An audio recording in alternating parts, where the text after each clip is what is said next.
Sometimes our confidence in God and his faithfulness and his goodness can falter. Sometimes we are just overwhelmed by life and we can't see God clearly enough to recognize that he is trustworthy. And in those times, we can be tempted to throw away our faith. We can be tempted to reject and become curious about, all right, what else is there besides God? Looking for something that feels perhaps more tangible. I'm not exempt from this. A couple months ago, I was going through something similar. I was overwhelmed and frustrated, and things in life had taken a turn that I either didn't expect them to, or they didn't happen in the timing that I thought God was going to work things out. Life wasn't the smooth transition that I was hoping that it would be, and I was overwhelmed. I was crushed by anxiety and depression, and I couldn't see a path forward. And I kept crying out to God, God, why are you not showing your faithfulness? One of the things, though, that I find really interesting about my experience is that I'm challenged by the Psalms. Now, I know that today's passage is from Hebrews, but give me a moment. King David, the psalmist, would often go to God and complain, how come you're not behaving the way you say you are? But God, I'm trusting you because you are who you say you are, because you are good, because your love reaches to 1,000 generations, because of all these things. And so he calls on the character of God as his source of rebuilding, in a ways, his confidence and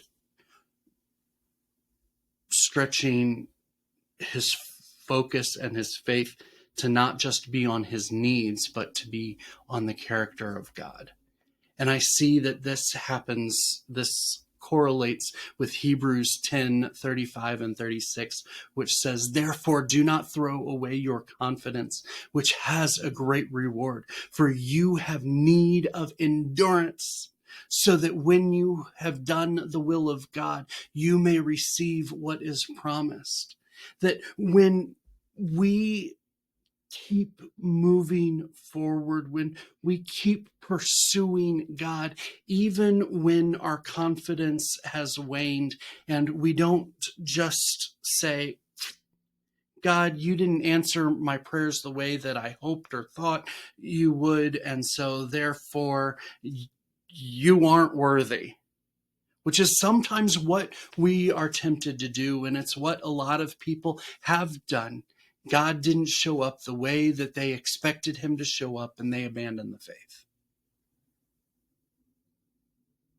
But the author of Hebrews, inspired by the Holy Spirit, is reminding us, don't throw away the confidence that you have in God.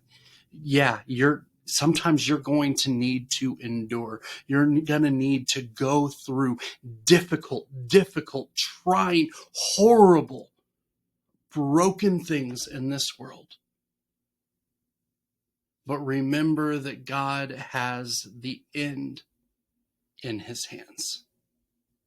He wins, and he is the one who has promised us something greater. He is the one who has promised us, as Romans 8:28 says, that all things work together for the good of those who love him and are called according to his purpose.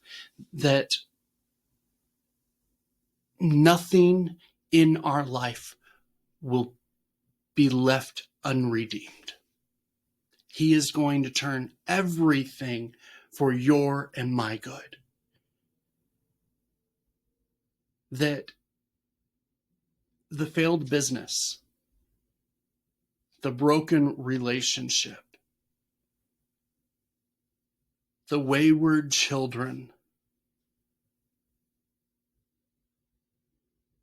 the death and disease, the lost clients,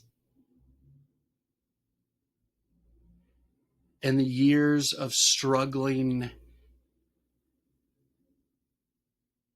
are all going to be redeemed for your good and God's glory.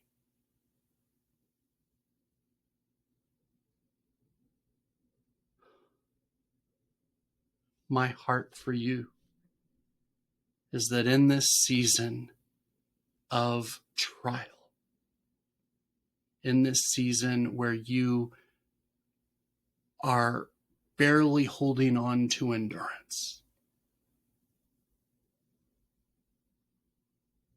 don't throw away your confidence in the only one who is worthy of confidence, God. He loves you more than you could ever imagine. And he has plans to redeem everything in your life for your good. God bless.